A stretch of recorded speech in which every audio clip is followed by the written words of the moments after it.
Hello, my spider friends. I'm here in the shed at, I think it's 5 o'clock in the morning. Can't sleep. First video I'm filming of 2022. I have this parrot with me. It's my favourite parrot that lives in my house and that annoys me all the time. Gotten a bit bigger since the last time we saw her, I think. She's a pain. I love her, but she is a pain. Can you just decide what you're doing, please? Best. So I couldn't sleep, so I thought, right, I'll come to the shed. I'll wrap up in my Iceland blanket, which is very, very warm. And I'll come to the shed and I'll film something. And I didn't know what I was going to film when I sat down and turned the camera on. I only know that it was probably going to get interrupted by cats at some point. Which it has already. This is like my 4th time filming this intro. So, I thought I would talk very briefly about Dexter, New Blood. We've just watched episode 9. There is 1 episode to go. And then, like, that's it. Good night, Vienna. And it's been an interesting ride. Again, I was going to sort of save this all up for the end of the show, but sort of needs must, really. I said that Clancy Brown would have a cave of taxidermy girls, and I was right, he did have a cave with a body in it. Of course, it wasn't full of taxidermy girls. Come here, you. The taxidermy girls were in a different place, but he did have a whole bunch of them in a storage container, which I don't know about you, but I'm just finding it a little hard to believe that Clancy Brown could like bury like 4 large storage containers without anybody noticing. Like, I know that it's like a rural place, but you'd think that in a place like Iron Lake, even with it being rural, someone would notice him burying 4 shipping containers. You'd think. They'd also have to be powered by something. I mean, it must be a generator, but you know, there would have been a lot of work involved getting this thing underground. The thing that's been annoying me for the last few episodes is the whole ketamine thing, because it seems like Angela, the police chief, is going to catch Dexter based on ketamine. The problem is that in the original show, Dexter didn't use ketamine. Dexter used M99 because it was untraceable. Like, there are a few episodes based around this. It was a part of the plot. So, the idea, like, that the original showrunner has come back to, like, do Dexter justice, yet has forgotten one of the major plot points of the show is that Dexter didn't use ketamine because it was too easy to trace and it would show up on a talk screen. He specifically used M99 because it wouldn't show up on a talk screen unless someone was specifically looking for it. And even though it was hard to get a hold of, it was easier for him to acquire. So it all kind of falls apart if you're like, the basis of the case is that the Bay Harbour butcher used ketamine and stabbed people in the neck with a syringe, because he didn't do that. It's kind of a big plot hole. And they were doing so well. I'm really gutted that they killed off Molly, because I quite liked her character. She was fun, and I kind of hoped that Showtime would release more of her, like, podcast episodes on YouTube. They did one. They released one. And it was, like, only, like, a 10-minute thing, but it was, you know, it's like a nice little sort of side edition to the show. Um, so it was a bit guttering that she was killed off screen, and we're probably not gonna get like a flashback on how Kurt got hold of her and tricked her and killed her and all that jazz. But in the grand scheme of things, it's not that important.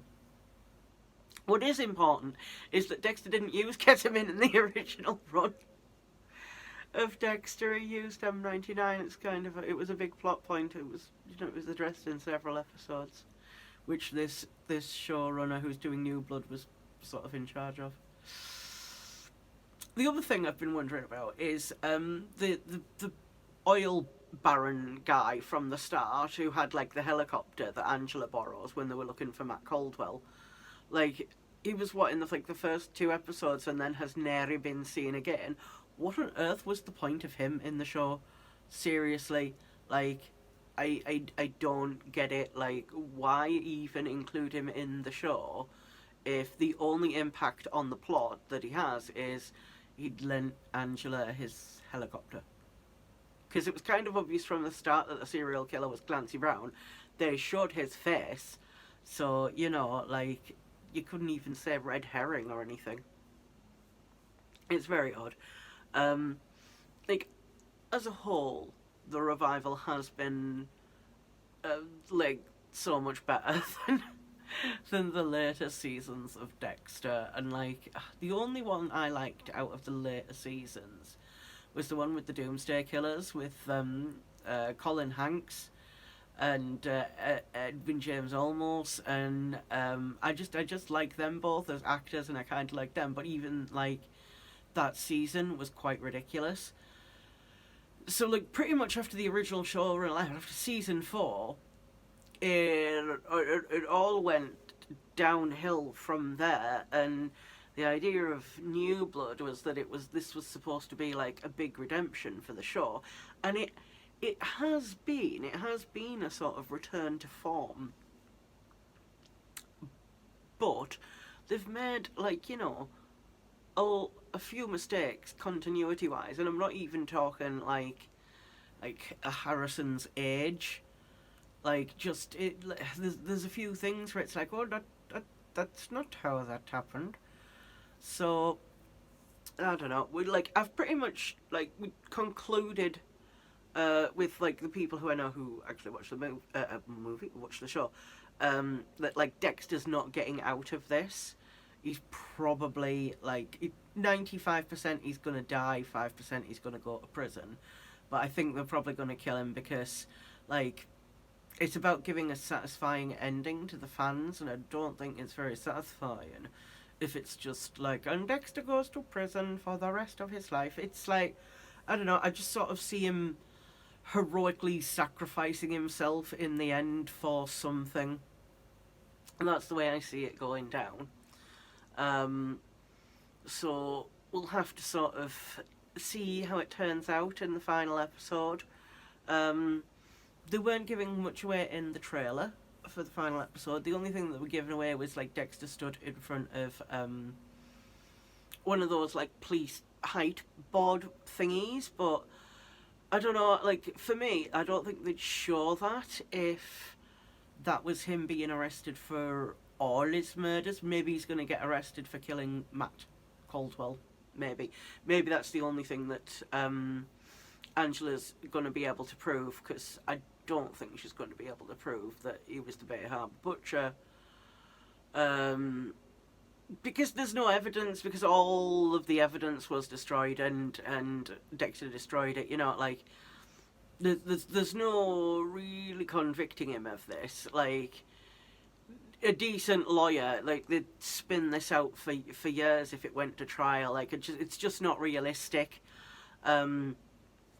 I think what's far more likely is Dexter's gonna like heroically sacrifice himself, and he's gonna finish the show dead, and maybe Harrison is gonna be like implied that he's going to continue on with like the family business, and be like the new Dark Defender, but we'll have to wait and see on that, because you never know what they're going to pull. I'm still like, there's still 2% of me in the back of my mind wondering if Harrison actually killed Hannah, his stepmother, or not. But there's a good 15% of me that's quite annoyed about the fact that Cody and Asta haven't been addressed or anything at all. Like, in the whole show, there's been no mention of them at all. Like, Harrison's not like, do I vaguely remember having some siblings? There's none of that. So, and that's basically what I came to talk to you about in the shed, which is the final episode. It's coming soon. Bit nervous, because it could be very easy for them to mess this all up. They've done that before. And they've been doing it through the show with various continuity things, but I will let them off if it gives us a satisfying ending. If, like, we have a satisfying ending in the end, I'll let them off the ketamine thing, but only if we get a satisfying ending. If we don't get a satisfying ending, then the level of nerd rage, I think, will be quite exponential. Not just from me, but from, like, everyone. Because the ketamine thing's, like, a big plot point. If that's how he's going to get caught, and the Bay Harbour Butcher didn't use ketamine, then you've kind of done an oopsie.